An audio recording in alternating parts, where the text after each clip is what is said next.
Welcome back. This is live trading on 9/3/2025. So I'll just check the red folder. Got 10 a.m. news again. Trying to think if I want to say anything about the way that I'm trading recently, just like talking about what I'm doing. I mean, um, again, just fully discretionary trading. I've been doing just a ton of back testing, and it's actually helpful back testing. I've learned how to backtest and be masterful at backtesting. And that is a really important skill I'm learning. And so every backtest that I do is 100% mechanical. Everything is mechanical. There's no such thing as discretion in backtesting because the market isn't real, right? It's not live. It is, however, the true data that was, right, in terms of the candlestick, you know, high open, low close, or whatever, So, um, you can go back with mechanical strategies and get very clean data as long as you're executing that pattern very well. And so that's why I only choose like patterns that I'm very like. Yes, this is a very clear example of the pattern. That is not discretion though. What I mean is like if, for example, yeah, it usually doesn't come up that much, but it's more just like, making sure that everything meets every single part of the pattern and then executing on that. It's repeatable every time I'm taking the same trade, 100 times over. And then the really important thing is the sample size. So like, I could draw it out, but like you have this confidence level in this margin of error. So it's like if you have a true, like right here is your true win rate, and then you have a minus percentage, and then you have a plus percentage, and then you have a confidence. So I like to go for a 90% confidence. This is how I determine sample size. This is horrible drawing. I like to go for a 90% confidence and a plus or minus 5%. So plus or minus 5% interval around the true win rate because I'm focused on win rate for these mechanical strategies. So, as a discretionary trader, I often notice myself like, just really like, it's not just as a discretionary trader, just, I've traded a lot of mechanical strategies. I feel this like just natural human pull towards them because of how easy they are and how anybody can do them. And, right, all of that. Just because you don't have to think it all, you don't have to make any decisions. And so basically, I'm going through and just systematically proving that every single one sucks. So to get a 90% confidence in a plus or minus 5% interval around the margin of error, around the true win rate, I have to have 250 trades. That's the sample size I must have. Because there's something you'll see, it's called mean regression, and then you also have extensions away from the mean. So you'll have periods of high performance and it regresses back to the mean, extends periods of low performance, regresses back to the mean. And this is what these mechanical strategies often look like. So anyway, I'm going to get to trading, but just want to talk about what I've been doing for my entire days recently.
Trading view really pisses me off sometimes. I'm not gonna lie. I don't want. I didn't have to unmute to say that, but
Just in a long, I'll draw it out.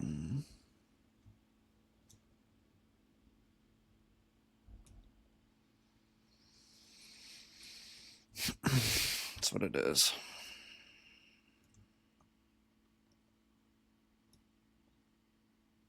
I don't know why TradingView keeps doing this.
This is quite the fucking position, I'm not gonna lie.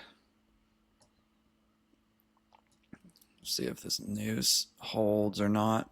If this news move holds.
I'll be right back.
Yeah, definitely took some profit on right at the top of that candle there.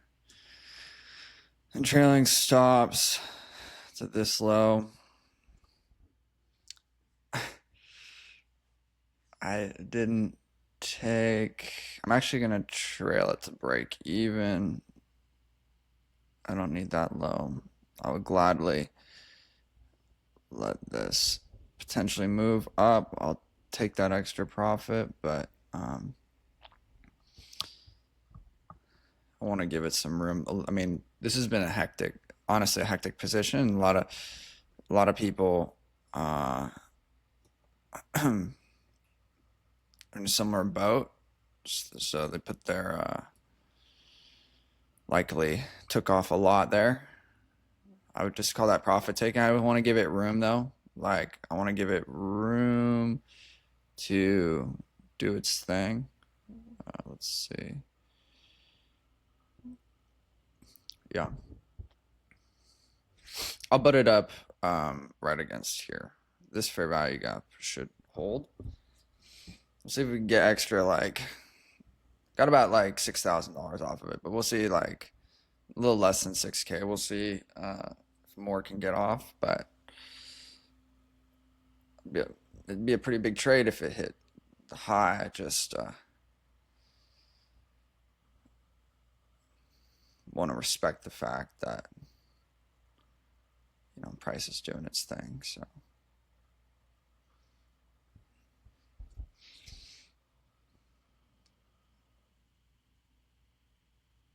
I'll just go for commission. That's going to be the last place that I move it.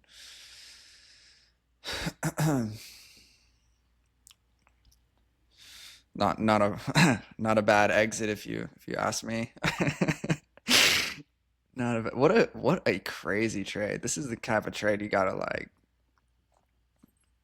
I mean, it's not over yet, but uh, most of it is. You get another potentially what? Yeah, this could be a fatty if it hits. I could definitely see it hitting. It just cover my base on that. Absolutely nailed that exit. It's just like right on, right on the high of that.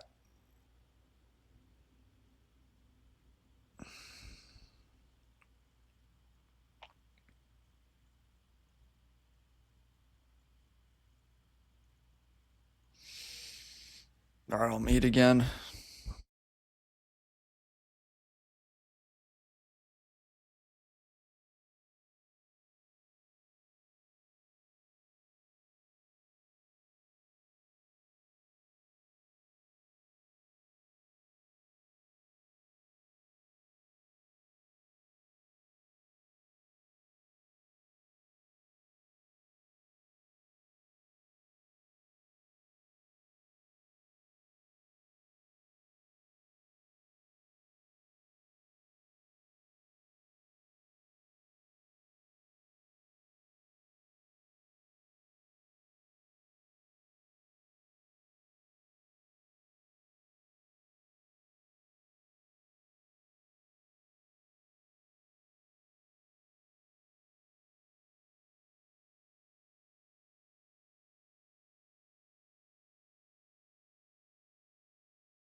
Well, you know, uh, in the end, like that wasn't the biggest move, but that was a pretty phenomenal execution. I'm not gonna lie. That was a pretty phenomenal execution. I mean, to just, man, would have been dope if it hit, but let's see what I get off of it. About $6,000. So made back for yesterday's fucking those are some shit.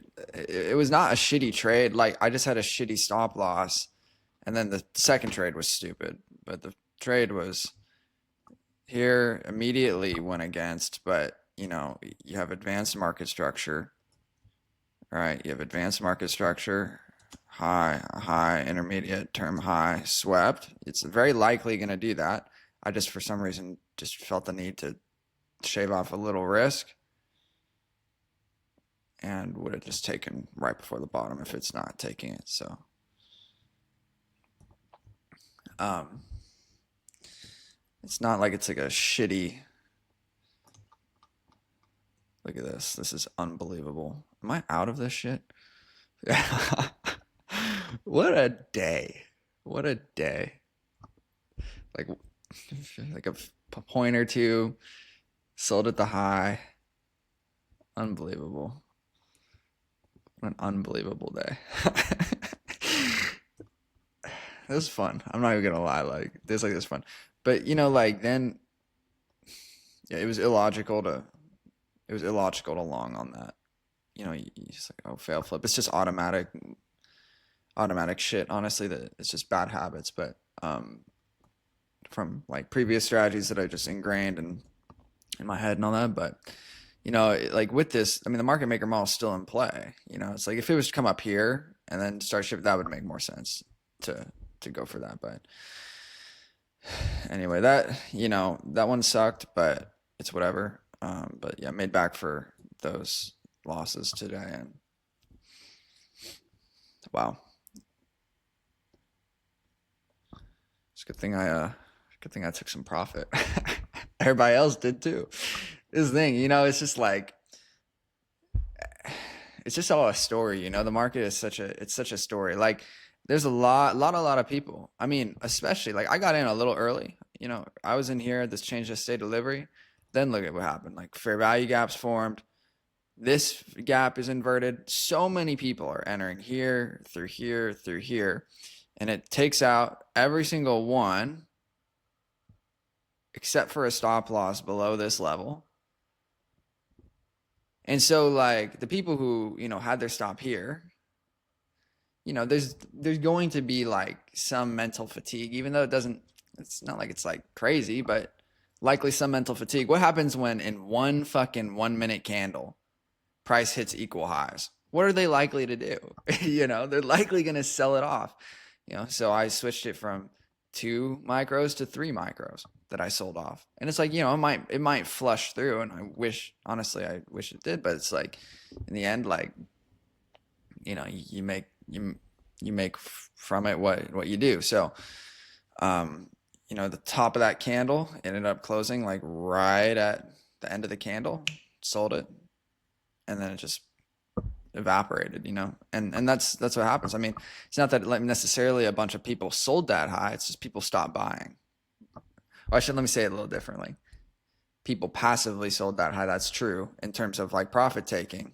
But then like a lot of people stopped buying. It doesn't. You can have a lot of passive selling from profit taking. Price come in and then just bounce right back because people will buy. Where they're going to buy from? They're going to buy from this fair value gap, this low, this RDRB. That's where they're going to buy from. People attempted to do it and then they stopped buying. It just plummeted down. Now where does it go? And I'm just doing this for fun at this point. But where does it go? It goes into a discount of this impulse, right? Because why? That's where you're going to have passive buyers, like in this breakaway gap.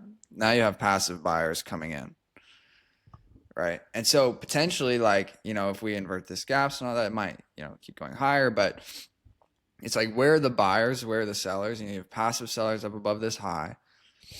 Not many aggressive. Maybe there was some aggression coming in here. Yeah, probably some for sure. I mean, yeah, I'd say. But really, I see a lot of it as like just, no.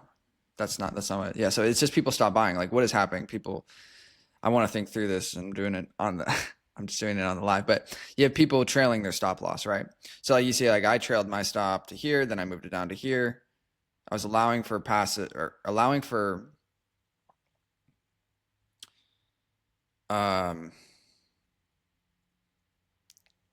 passive buying to step in and aggressive buying to follow that move through up into here. This right here is just liquidation, right? So it's just taking out all these sell stops. We come back in down to, again, these order blocks, this discount of a impulse where what? Where a lot of passive buyers are still, they're waiting. They're patiently waiting, right? They're not aggressive. They're passive. And so they're waiting. All these sell stops get liquidated, and then now we see aggressive buying step in. This is aggressive buying. Most likely this is aggressive buying stepping in, because I don't think there's many people there are some people who probably sold it short, but that seems more like a liquidation to passive buying to aggressive buying. And so that's like your IRL to ERL movement. So just some interesting, like, I was just film it for myself, but that's the type of shit that's actually required, honestly. Required to win in this game. I mean, it's not like it's just some fucking candlestick patterns. So, I'm making the habit, that's why I'm doing this back testing with like the mechanical stuff is, just to like really like just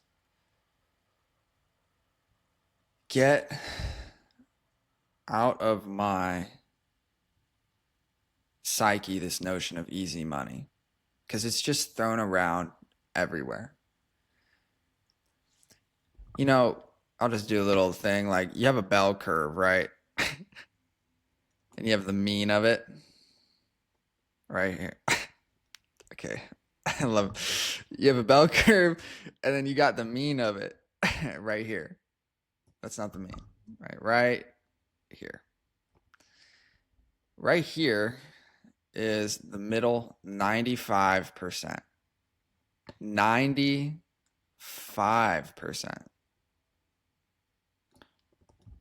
The middle 95% loses money. So it's like,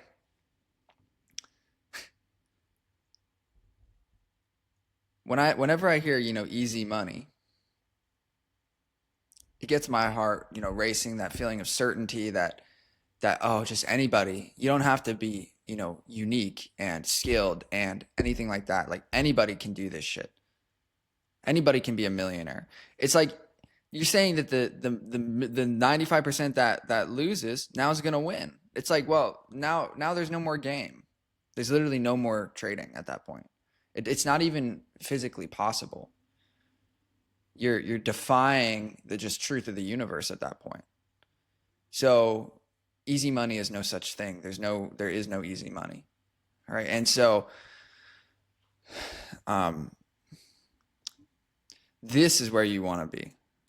This right 2.5%, this left 2.5% is like mental challenge and literally incapacity to perform, basically.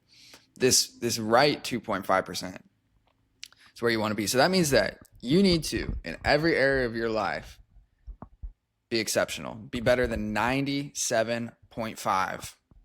Be better than 97.5% of people. So that's why I ask myself a question. I'm just like, in my life, and I build my life around this. It's like, am I outperforming in terms of result? Am I outperforming 97.5% of people in everything that I do? Because if I'm not doing it in everything that I do, I'm doing it in nothing that I do. That's just the fact of human nature.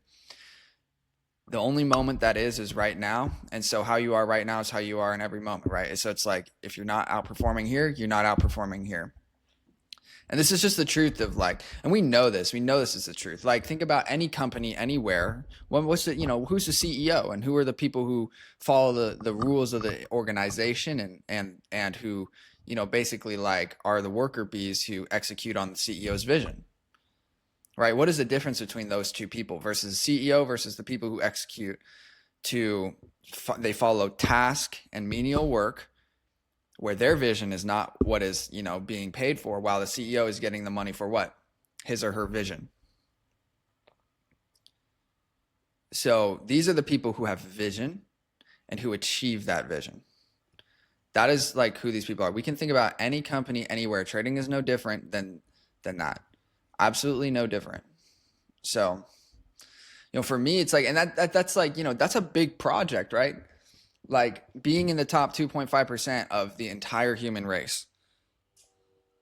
It's a train. That's a big project. That is a big project. That takes a lot of work, and so I'm here and I'm just, reason why I'm showing these videos and, however many, trading sessions it takes, I just understand like I'm doing the work outside of trading and then, letting that naturally reveal itself inside of trading. And, I'm showing these videos because I'm really tired of the bullshit that's being pressed around. That somehow it's possible for this game to be easy and for you to make a lot of money. Absolute bullshit. And I'm basically I'm going to prove that with my live result. And it's not just like I am just proving it. That's just what this is. It's basically just showing like, not just a week, not just, call it like this, not just, 5 trading days, not just 20 trading days, but like my entire career. So that there's, irrefutable evidence on what winning in this game actually looks like, because I believe that the world really needs to see that. And it's a harsh reality, and most people will quit when they see this type of shit because they're not going to actually put in that work. And that's just the, again, you have the 95%. So just something I wanted to say. Maybe nobody else see this right now, but these videos are really just as much for myself as for anybody else. But it is love. I really do want to share love with this, because like, we everybody wants to make it, right? But like very few actually envision themselves making it and actually achieve that vision. Very, very few. Only 2.5%, we could say, when we're looking at bell curve. So yeah, it's just yeah,